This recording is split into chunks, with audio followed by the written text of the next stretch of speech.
programs that could be cut because we have achieved many of the goals and the threats may have disappeared. Those are not very welcome suggestions. It's hard to imagine what kind of research to put into place to question whether a breast cancer screening program is still the best way to spend a large amount of money, given the changes in our healthcare system and our environment and the epidemiology. Nevertheless, that is the evidence base that we have to produce if we want the next generation of policymakers to have the evidence on which to base their decisions. I hope this conference will provide many, many opportunities to do that kind of an exchange, because then we also lay the foundation for the next 50 years of success for public health in practice. Thank you very much.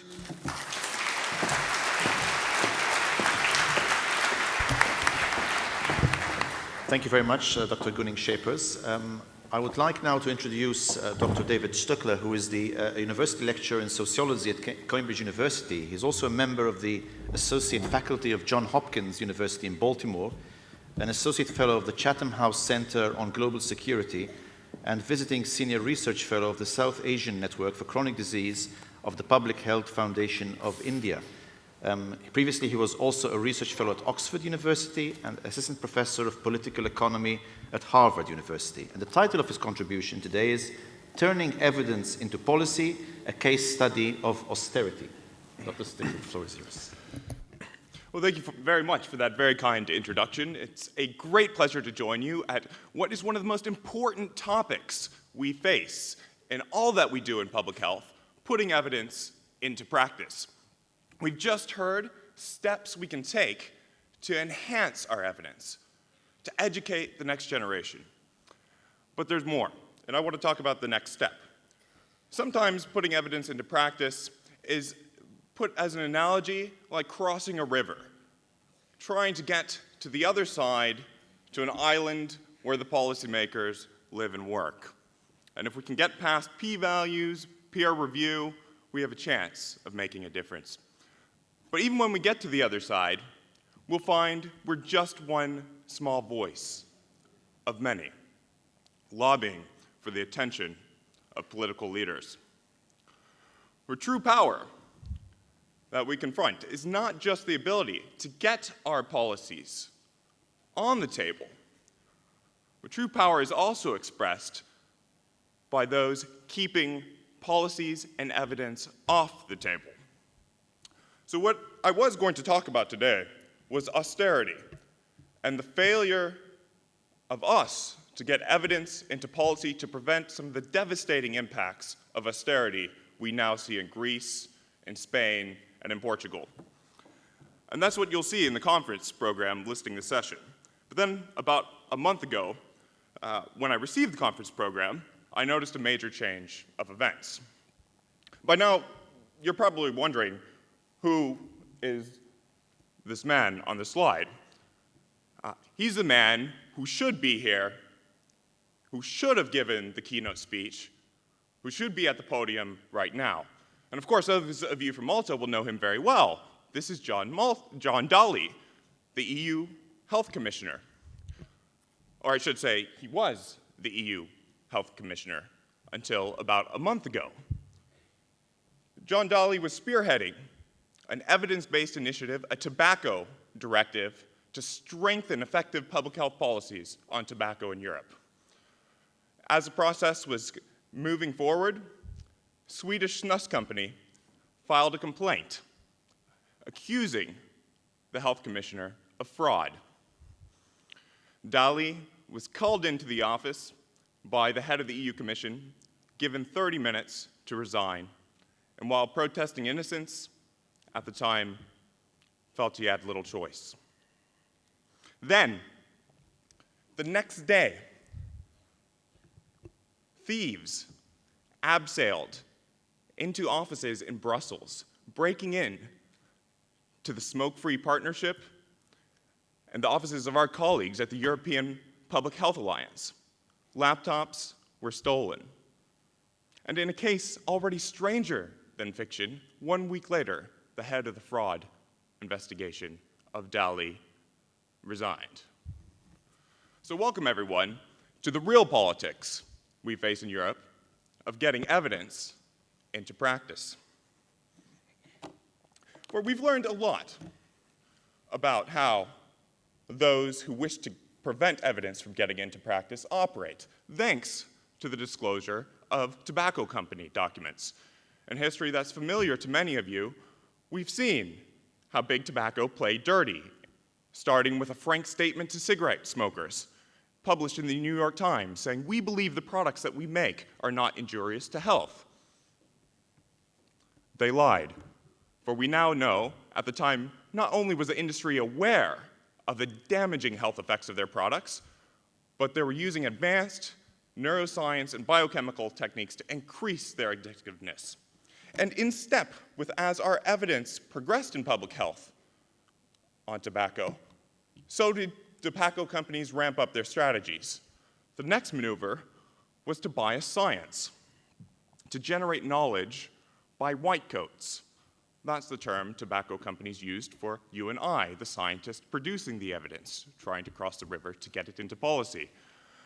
They used pseudoscientific front groups, such as the Center for Indoor Air Research, to try to reverse the scientific misconception that environmental tobacco smoke is harmful and restore the social acceptability of smoking. And I could go on. The tactics became more sophisticated, seeking to co-opt health professionals, creating schisms to force us, this is directly from tobacco company documents, to force us to fight among ourselves, to weaken public health by working with us. Now the big question is, how similar is big food? How similar is big alcohol? The tobacco company tactics are clear, but do we see these tactics at play today affecting our ability to get evidence into practice? Just last year, colleagues of mine put out a study looking at 206 articles, a systematic review, 206 articles in nutrition, and they found of these, more than half were sponsored by industry. And they found the funding source significantly related to the conclusions of the article, so that the odds of reaching a conclusion on nutrition favorable to industry was 7.6-fold higher. Recently, working with Martin McGee and other colleagues, we published a series on big food in PLOS Medicine. And we were quick to hear responses. Here, one from the American Council on Science and Health, saying that research actually shows there's no correlation between per capita soda consumption and weight gain. This truth, apparently, we had conveniently ignored to pursue an anti-big soda agenda, for we were oblivious to science-based evidence, arguing instead the focus should be on physical activity. There's just one problem for this pseudo-scientific group funded by the food industry seemed to neglect any of the actual data, such as here, the per capita correlation between soft drink consumption and adult weight prevalence across the world. But never mind this evidence, we have much stronger data at the individual level, now convincingly showing the causal link between fizzy drink consumption and weight gain and risk subsequently of diabetes. So, is the food industry biasing the scientific evidence? Yes. What about creating schisms? Here I have an example not too long ago from the Olympics. One of the major sponsors was none other than Coca-Cola, proud partner. This may not be too bad, and there were debates in public health about whether it should happen or should not. I personally believe this was a mistake. But Coca-Cola sponsored leading physical activity researchers, such as Stephen Blair, to run with the Olympic torch. Stephen Blair, as some of you may know, recently was a leading prominent figure in the series in The Lancet on physical activity and health, arguing physical activity was a much more important risk factor than tobacco, much more important risk factor to public health than unhealthy dietary ingredients. Now this led to a major fallout that continues in the email inbox on the interwebs today between those advocating effective measures on unhealthy diet and those advocating physical activity.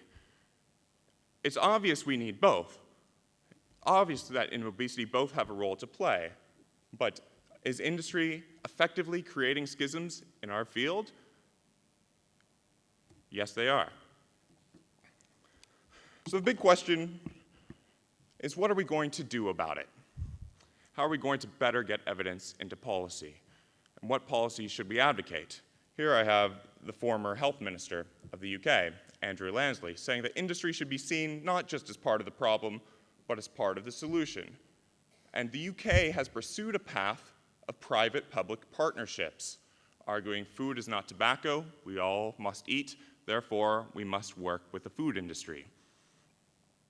There's little or no convincing evidence to show these partnerships are safe or are effective, that absent regulation or the threat of regulation, industries who are profiting on epidemics will be very unlikely to change. But that hasn't stopped many leading public health institutions from partnering with these groups. One is the International Diabetes Federation, entering a multi-million-dollar partnership with Nestle, manufacturer of chocolate, to curb diabetes risk. Another is the American Pediatrics Association, who recently took funding from Coca-Cola to start a childhood obesity institute in the US. And yet a third is the World Health Organization. That's right, WHO, and what's been described as a new model of doing business, now takes funding from Coca-Cola and Nestle, entering into partnerships. The history of tobacco has taught us that progress in getting evidence into policy will not come without a fight. It was enough to bring down the most powerful person in health in Europe, John Daly. How much farther do we have to go with food, with alcohol? I believe when we look back on the history of our efforts over the past 30 years, we will find the failure to act is one of the grossest and gravest mistakes we have made.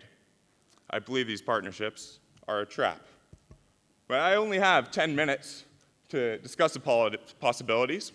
This is where you come in. Tomorrow, we have a session with the EU, with the World Health Organization, to discuss the way forward. I hope to see you there, hope to work together to meet the greatest public health goal we face, and I hope here at EPHA we will all stand together in solidarity with the man who should be here right now, Commissioner John Daly. Thank you.